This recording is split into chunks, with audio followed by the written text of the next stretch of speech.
ዶናልድ ትራምፕ ስማቸው ብቻውን የዓለምን ፖለቲካ ሚዛን በአንድ ጀንበር የመነቅነቅ እውነተኛ ኃይል አለው። በተለይም ዳግም ወደ ነጩ ቤተ መንግሥት መንበር ተመልሰው ከመጡበት ጊዜ ጀምሮ ዓለምን በአንድ እግሯ እያቆሟት ያሉ መሪ ናቸው። የኩባን ፕሬዝዳንት በአሜሪካ ልዩ ኃይሎች አፍኖ እስከ መውሰድ የደረሰው ደፋር እርምጃቸው፣ ከቻይና ጋር የጀመሩትና የዓለምን ገበያ ያናወጠው የታሪፍ ጦርነታቸው፣ በኢራን ላይ የከፈቱት ቀጥተኛ ወታደራዊ ዘመቻ፣ ከአውሮፓ ህብረት እወጣለሁ እያሉ የሚዝቱበት አቋማቸውና ሌላም ተግባራቸው እንደ እርጎ ረግታ የነበረችው ዓለማችንን ንጠው ቅቤ ካላደረግኳት እያሉ ይገኛሉ። እረ እንደውም የታላቁ ህዳሴ ግድብን የሰራችው አሜሪካ ናት ሁላ ብለዋል። ብቻ ሰውየው አነጋጋሪነታቸው ራሱ የሚያነጋግር ለየት ያሉ የአሜሪካ ፕሬዝዳንት መሆናቸው አያጠራጥርም። ነገር ግን ሁልጊዜ በዜና ላይ የምናያቸው ዓለምን በጦር መሳሪያና በኢኮኖሚ ማዕቀብ የሚያስጨንቁት እኚህ ሰው ከመጋረጃ በስተጀርባ ብዙሃኑ ህዝብ ፈጽሞ የማይገምተውና የማይረዳው ሌላ እጅግ አስገራሚ ግላዊ ባህሪና ስውር ፍርሃት አለባቸው። ለምሳሌ ያህል በአሁኑ የኢራን ጦርነት ወቅት በርሊን አላገዘችኝም በሚል ጀርመንን በአደባባይ እንደዛ በድፍረትና በቁጣ የሚወረፉት ፕሬዝዳንት፣ የሚገርመው ነገር ግን ጀርም የሚለውን ቃል ሲሰቡ እንቅልፍ እስኪያሳጣቸው ድረስ በከፍተኛ ሁኔታ ይፈራሉ። ፎቢያ አለባቸው። በዚህ መሰረት ትራምፕ ከሰዎች ጋር እጅ ለእጅ መጨባበጥ በፍጹም አይወዱም። ይህንንም እንደ ኋላ ቀር ልማድ ይቆጥሩታል። ይህ ብቻ አይደለም። ትራምፕ ወንድሙ ከሞተ በኋላ ፈጽሞ የማይነካው አንድ ነገር አለ። ምንድን ነው? በኋላ እንመለከተዋለን። ወደ ዝርዝሩ ከመግባታችን በፊት ግን አንድ እፍታ እንጨምርላችሁ። ፖለቲከኛው ትራምፕ፣ ነጋዴው ትራምፕ የኪነ ጥበብ ባለሙያዎች የሚወዳደሩበት የግራሚ አዋርድ ላይ እጩ ሆኖ ቀርቦ ሁላ ነበር። ትራምፕ አርቲስት ነበሩ እንዴ ልትሉ ትችላላችሁ። መልሱን በፕሮግራማችን ላይ ታደምጡታላችሁ። ታዲያ የዛሬው ፕሮግራማችን ስለ ዶናልድ ትራምፕ ከሚዲያ በስተጀርባ የተደበቁ ሰምታችኋቸው የማታውቋቸውን እጅግ አስገራሚ 5 ባህሪያትና እውነታዎች አንድ በአንድ እንነግራችኋለን። እስከ መጨረሻው አብራችሁ እንድትቆዩ እየጋበዝን፣ ግን ቻናላችንን ሰብስክራይብ፣ ይህን ቪዲዮ ላይክ ማድረግ እንዳትረሱ። ከፍታ ቆይታ በኋላ ተመልሰን እንገናኝ።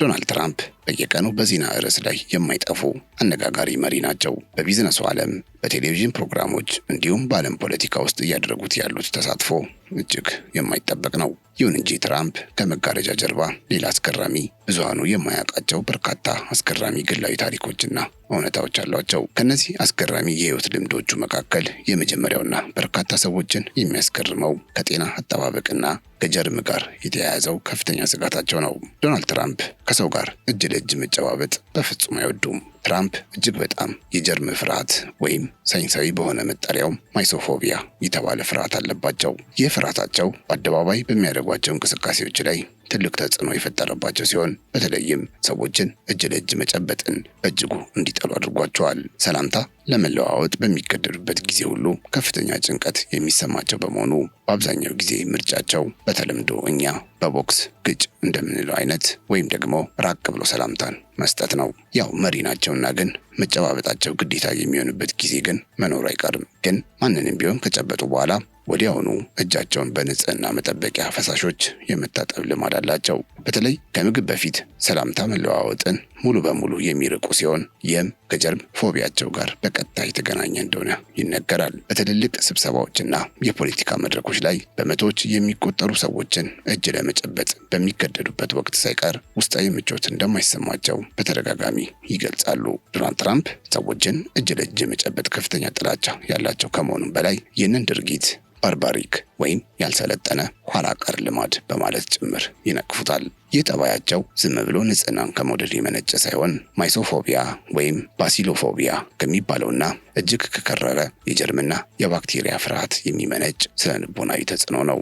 በትራምፕ አእምሮ ውስጥ እጅ መጨበጥ ማለት በአጉሊ መነጽር ብቻ የሚታዩ በሚሊዮኖች የሚቆጠሩ አደገኛ ተዋሲያንን በቀጥታ ከሌላ ሰው አካል ላይ ወደ ራስ ማዘዋወር ማለት በመሆኑ ድርጊቱ ከፍተኛ የሆነ ውስጣዊ ስጋትና የመጸየፍ ስሜት ይፈጥርባቸዋል። በዚህ ምክንያት ማንም ሰው የቅርብ የሥራ ባልደረባቸውን ቢሆን ካለምንም ቅድመ ጥንቃቄ ወደ እሳቸው ተጠግቶ እጃቸውን እንዲይዝ አይፈልጉም። ሰላምታ ለመስጠት በሚገደዱበት ጊዜም ቢሆን ከሰዎች መዳፍ ላይ ሊጋቡ የሚችሉትን ረቂቅ ተዋሲያን ወዲያውኑ በሳሙና ወይም አልኮል ባላቸው ማጽጃዎች ሳኒታይዘርስ አጥበው ካላስወገዱ ፍጹም ሰላም አያገኙም።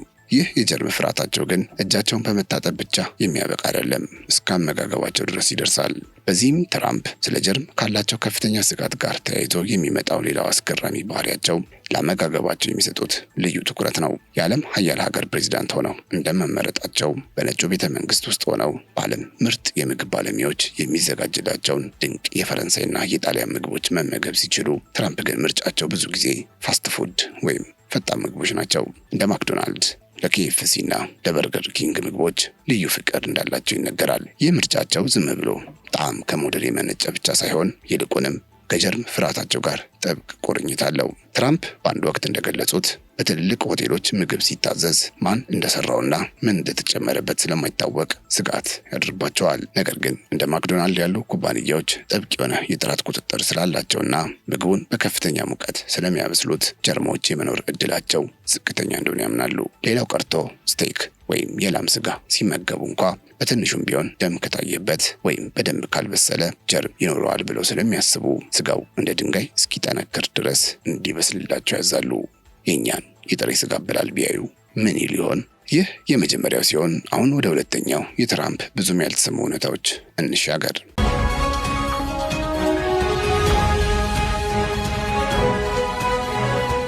ብዙ ሰው ትራምፕን ገና ከልጅነቱ ጀምሮ በቅንጦትና በምቾት ብቻ ያደገ እንዲሁም በቢዝነስ ዓለም ውስጥ በቀጥታ የገባ ይመስለዋል። ነገር ግን ትራምፕ በእርጅና ዘመኑ ለሚያሳየው ጠንካራ መሰረት የሆነው በወጣትነት ዕድሜው ያሳለፈው የወታደራዊ ትምህርት ሕይወቱ እንደሆነ ይነገራል። ትራምፕ በጉልምስና ዕድሜው ላይ እያለ ባህሪው እጅግ አስቸጋሪ፣ አመፀኛና በቤተሰቡ ውስጥ ሁከት ፈጣሪ ስለነበር አባቱ ፍሬድ ትራምፕ ትልቅ ውሳኔ ለማስተላለፍ ተገደዱ። ልጁ ጠንካራ ስርዓት፣ ተግሣጽና መሪነትን መማር አለበት በሚል እምነት በኒውዮርክ ወደሚገኘው ታዋቂ የወታደራዊ አካዳሚ አስገባው። በዚህ የኒውዮርክ ወታደራዊ አካዳሚ ውስጥ ያሳለፋቸው ዓመታት ለትራምፕ ቀላል አልነበሩም። ምክንያቱም እዚያ ያለው ሕይወት ስርዓት ያለው ከባድ ስለነበር ነው። ሆኖም ግን በትምህርቱና በስፖርታዊ እንቅስቃሴዎች ላይ ከፍተኛ ብቃትን በማሳየት እስከ 12ኛ ክፍል ድረስ እዚያው ለመቆየትና ለመማር ችሏል። በቆይታውም በትምህርት ቤት ውስጥ የክብር ካዴት ካፒቴን እስከ መሆን የደረሰ የወታደራዊ ማዕረግ ጭምር አግኝቶ ለመመረቅ በቅቷል። ይህ የወታደራዊ አካዳሚ ሕይወት በውስጡ የውድድር መንፈስንና ስልጣንን የመፈለግ ስሜት የገነባበት ሲሆን ዛሬ ለምናየው ስብዕናው መሰረት እንደጣለ ይታመናል። ዶናልድ ትራምፕ የአሜሪካ እውቅ የቢዝነስ ባለሀብት ልጅ እንደመሆናቸው መጠን በቅንጦትና በምቾት የታጀበ ምንም አይነት እንግልት የሌለበት የሀብታም ልጅ ሕይወት ብቻ የኖሩ ይመስላል። ይሁን እንጂ ከዚህ ለስላሳና ባለወርቅ አልጋ አስተዳደግ በተቃራኒ በአባታቸው ውሳኔ የቅንጦት ልብሳቸውን አውልቀው ደረቁን ወታደራዊ የደንብ ልብስ በመልበስ በካምፕ ውስጥ እንዲኖሩ መደረጋቸው አስገራሚ ታሪክ ነው። እዚያ በረድፍና በሰልፍ በጠዋት ቁርስና በከባድ አካላዊ ስልጠና በሚገረፈው የወታደራዊ አካዳሚ ካምፕ ውስጥ ተዘግቶ መቆየት ለአንድ የናጠጠ ሀብታም ልጅ ፍጹም ሊሸከሙት የማይችሉት ከባድ ቅጣት ነበር። ወደ ሶስተኛው እንሂድ።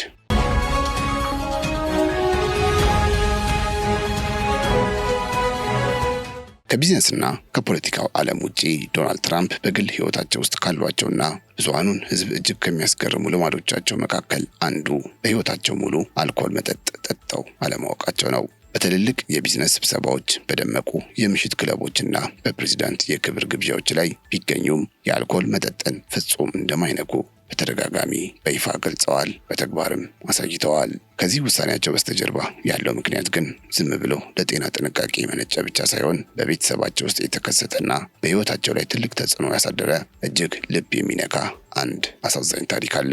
ታላቅ ወንድማቸው ፍሬድ ትራምፕ ጁኒየር በከፍተኛ የአልኮል ሱስ ተጠቅቶ በወጣትነት ዕድሜው ሕይወቱ ሊያልፍ ችሏል። ይህ የታላቅ ወንድማቸው በአልኮል ምክንያት መሞት በዶናልድ ትራምፕ አእምሮና ሕሊና ውስጥ የማይረሳ ትልቅ ጠባሳና ጥልቅ ፍርሃትን ጥሎ አልፏል። ወንድማቸው ከመሞቱ በፊት አልኮልን ፈጽሞ እንዳይነካ በተደጋጋሚ ይመክረው የነበረ ሲሆን ትራምፕም ይህንን ምክር እንደ ትልቅ የሕይወት መመሪያ ወስደውታል።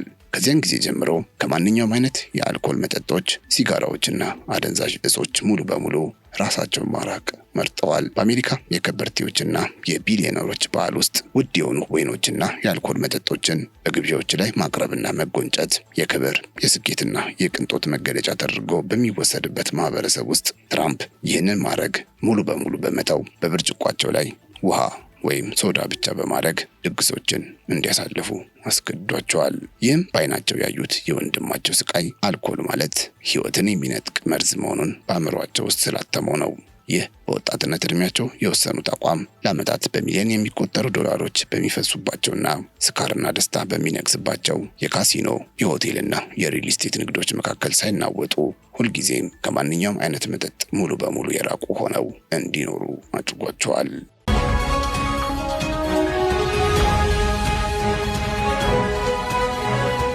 ሌላው ከቢዝነስና ከፖለቲካው ዓለም ውጪ ትራምፕ በኪነ ጥበቡና በፈጠራው ዘርፍ ውስጥም ብዙ ሰው የማይገምተው አስገራሚ ታሪክ አላቸው። በተለይም እንደ አውሮፓውያን አቆጣጠር በ2004 ዘአፕሬንቲስ ለተሰኘው እጅግ ስኬታማ የቴሌቪዥን ፕሮግራማቸው የሰሩት የኦዲዮ ቡክ ስራ ትልቅ እውቅናን አትርፎላቸው ነበር። ይህ ስራቸው ምን ያህል ጥራትና ተቀባይነት ነበረው ካልን በዓለም ላይ በሙዚቃና ድምፅ ዘርፍ ትልቅ ሽልማት ለሆነው ለግራሚ አዋርድ ለመታጨት በቅቷል። ምንም እንኳ ሽልማቱን ማሸነፍ ባይችሉም ከዓለም ታዋቂ የሙዚቃና የኪነ ጥበብ ባለሙያዎች ጋር በአንድ መድረክ መፎካከር መቻላቸው ትልቅ ስኬት ነበር። ይህ የድምፅ ስራው የንግድ ስልቶችንና የህይወት መርሆችን የሚያስተምሩበት የድምፅ መጽሐፍ ወይም ኦዲዮ ቡክ ዘርፍ ውስጥ የተካተተ ነበር። ትራምፕ ይህንን የኪነ ጥበብ ተሳትፎን ተጠቅመው የራሱን የንግድ አሻራና ዝና በከፍተኛ ሁኔታ ለማስፋትና የብዙ ሰዎችን ቀልብ ለመሳብ ችሎ ነበር።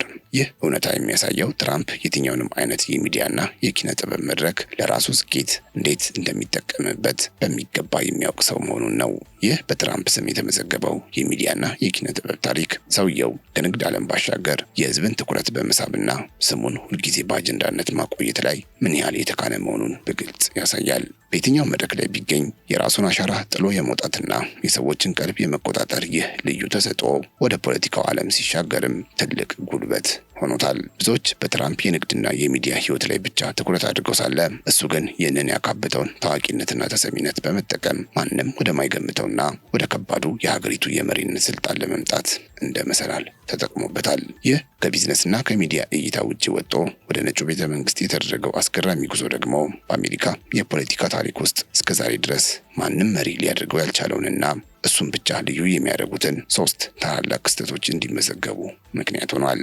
በዚህም በዩናይትድ ስቴትስ ረጅም የፖለቲካ መንገድ ውስጥ ዶናልድ ትራምፕ የመጀመሪያውና ብቸኛው ሰው የሆኑባቸው 3 ትልልቅ ክስተቶች አሉ።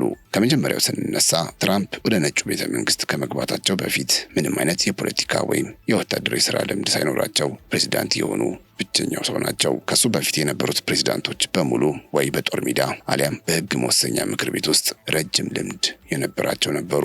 ይህ የልምድ ማጣት ለብዙዎች የማይታሰብ የነበረ ቢሆንም ትራምፕ ግን የህዝቡን ስሜት በመጠቀም በቀጥታ የሀገሪቱ መሪ ለመሆን በቅተዋል።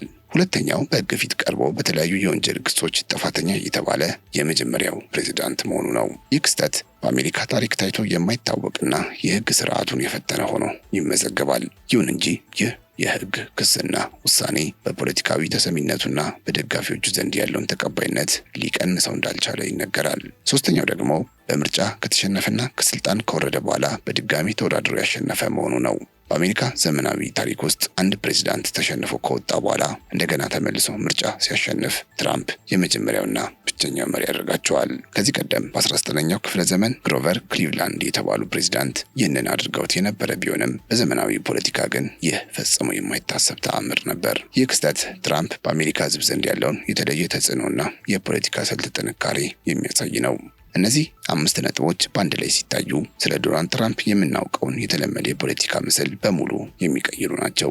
ከጀርመ ፍርሃቱ በስተጀርባ ያለው ግላዊ ጭንቀት፣ በወታደራዊ አካዳሚ ውስጥ ያሳለፈው የስርዓት ህይወትና የወንድሙ ሞት የፈጠረበት የአልኮል ጥላቻ ማንነቱን በግልጽ ያሳያሉ። በሌላ በኩል ደግሞ ለግራሚ ሽልማት የታጨበት የኪነ ጥበብ ተሰጥኦና በአሜሪካ ታሪክ ውስጥ የሰበራቸው 3 ትልልቅ ሪከርዶች በህይወቱ ውስጥ ምን ያህል ስኬታማና ያልተለመደ ጉዞ እንዳደረገ ይመሰክራሉ። ባጭሩ ዶናልድ ትራምፕ በአደባባይና በሚዲያ ላይ የሚያሳዩት አነጋጋሪ ባህሪያቸው በግል ህይወታቸው ውስጥ ካለፉባቸው የተለያዩ ልምዶችና ከወሰኗቸው ግላዊ መመሪያዎች ጋር የሚያያዝ እንደሆነ መገመት ይቻላል። ያ እጅግ የከረረ የጀርመ ፍርሃታቸውና የአመጋገብ ምርጫቸው፣ በወታደራዊ አካዳሚ ውስጥ ያሳለፉት የስርዓት ህይወት እንዲሁም በወንድማቸው ሞት ምክንያት አልኮልን ፈጽሞ አለመንካታቸው የሰውየውን ሌላኛ ገጽታ የሚያሳዩ እውነታዎች ናቸው። ከዚህም በተጨማሪ በኪነ ጥበቡ ዓለም የነበራቸው ተሳትፎና በአሜሪካ ፖለቲካ ውስጥ ያስመዘገቧቸው 3ቱ ክስተቶች በዘመናችን ብዙ መነጋገሪያ ከሆኑ መሪዎች መካከል አንዱና ቀዳሚው እንዲሆኑ አድርጓቸዋል። እንግዲህ ዛሬ ያቀረብናቸው እነዚህ 5 ባህሪያትና እውነታዎች ከዶናልድ ትራምፕ አነጋጋሪነት በስተጀርባ ያሉትንና ብዙ ሰው የማይገምታቸውን ግላዊ ታሪኮች ፍንትው አድርገው የሚያሳዩ እንደነበሩ እናምናለን። እነዚህ መረጃዎች ሙሉ በሙሉ እውነተኛና በተለያዩ ታማኝ የታሪክ ማህደሮች እንዲሁም በራሳቸው በትራምፕ የህይወት ታሪክ መጽሐፍ ውስጥ የተረጋገጡ እውነታዎች ናቸው። ለዛሬ ያበቃን። አብራችሁን ስለነበራችሁ እጅግ እናመሰግናለን። ሳምንት በሌላ አስደናቂ ታሪክ እስክንገናኝ በያላችሁበት ሰላም።